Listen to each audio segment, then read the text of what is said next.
So, good day, ma'am.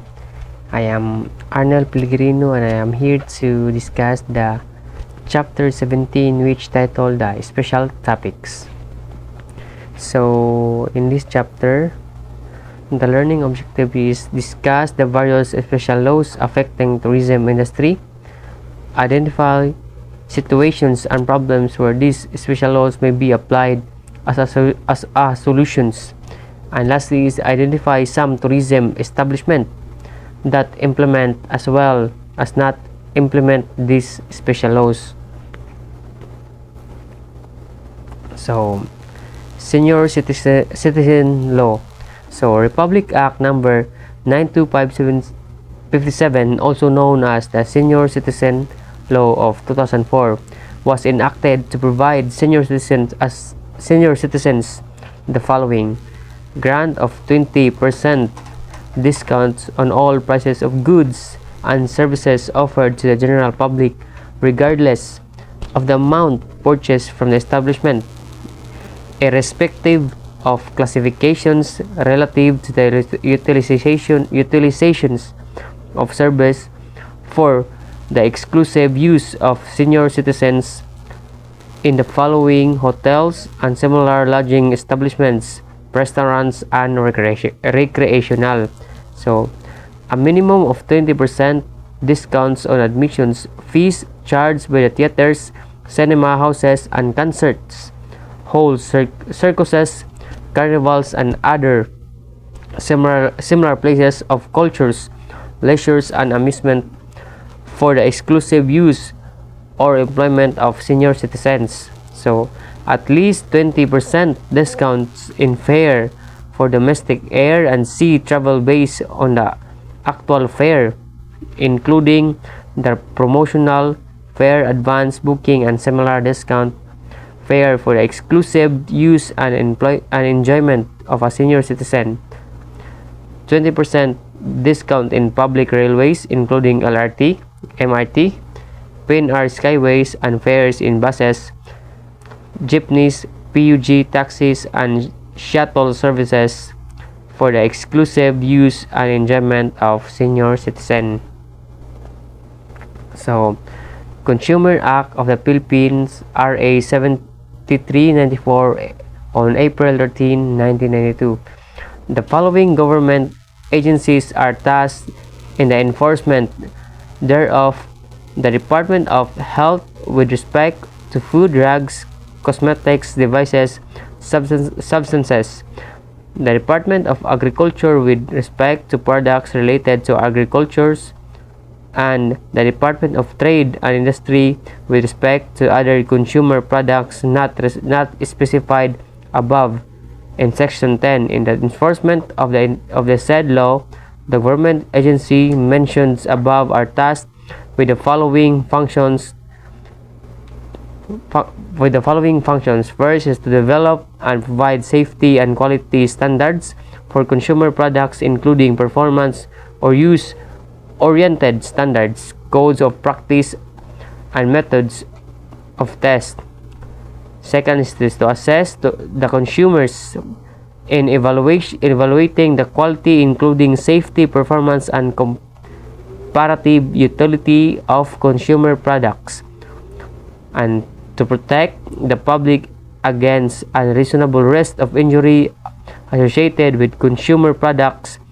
And last is to undertake research on quality improvement of products and investigations in causes and preventions of products related to death, illness, and injury, and to ensure the public of the consistency of standardized products. So, in this regard, the concerned department shall establish consumer product quality and safety standard, which shall consist one or more of the following. First is the requirements to performance, compositions, contents, design, constructions, finish, packaging of a consumer product. Second is the requirements as to kind, class, grade, dimensions, weight, materials. Third is requirement as to the methods of sampling, test, and code used to check the quality of the products. requirements as to precautions in storage, transporting, and packaging. Fourth is requirements that a consumer product be marked with or accompanied by clear and adequate safety warning or instructions or requirements respecting the form of warning or instructions. So, cultural minorities, protected areas, wildlife, heritage, and cultural presentations. So, Republic Act number 8371 or Indigenous People Rights Act of 1997 on October 29, 1997, it is the regard that there shall be a mechanism to enforce a guarantee the realizations of these rights, taking into considerations their customers, traditions, values, belief, interests, and institutions, and to adopt and implement measures to protect the rights to their ancestral domains. So, Law on Intellectual Properties Rights or RA 8293, Intellectual Property Code of the Philippines. The law is enacted to streamline administrative procedures of registering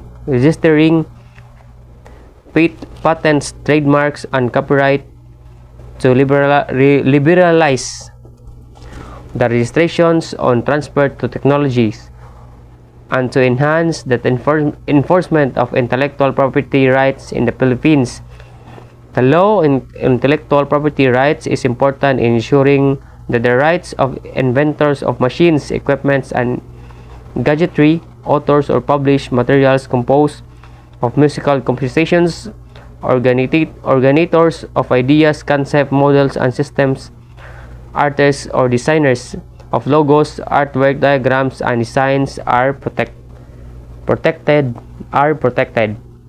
So, Anti-Child Abuse Law or RE 7610. This law implements the policies of the state to provide special protections to children from all forms of abuse, neglect, cruelty, exploitations, discriminations, and other conditions prejudicial to their developments, including child labor and worse crimes, and provides sanctions for their commissions. So, Anti-Prostitution Law. So, Article 202, Section 5, prostitutes for purposes for this article, women who, for money or profit, habitually indulge in sexual intercourse or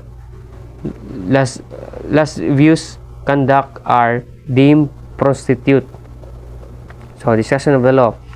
A woman is considered a prostitute when she habitually indulges in sexual intercourse or lascivious conduct for money or profit. Hence, one sexual intercourse with a man for money or profit does not make a woman a prostitute. Several intercourses with different men does not make her a prostitute. If there is no evidence that she indulged in sexual intercourse for money or profit, sexual intercourse is not absolutely necessary. Lascivious or conduct is sufficient.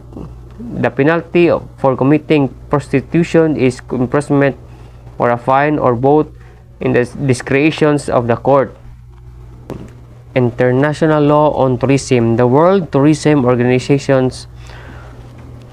is a specialized agency of the United Nations and the leading international organizations in the field of tourism. It serves as a global forum for tourism policies, issues, and a practical source of tourism know-how. It plays a central and decisive role in promoting the development of responsible, sustainable, and universally accessible tourism, paying particular attention to the interests of developing countries. Organizations encourage the implementations of the Global Code Ethics of Tourism with a view to ensure that member countries' tourist destinations and business maximize the positive economic, social, and cultural effects of tourism and fully reap its benefits while maintaining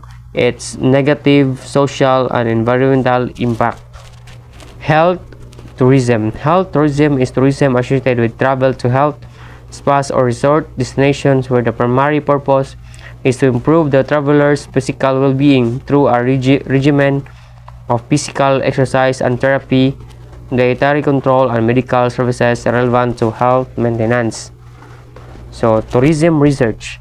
So, in the case of work commissions by persons other than an employers of the author and who pays for it, and the work is made in pursuance of the commissions, the person who commissions the work shall have ownership of the work, but the copyright thereto shall remain with the creator, unless there is a written stipulations to the contrary. So this is a kind of project employment covered under Article 280 of the Labor Code of the Philippines. So that's all, and thank you.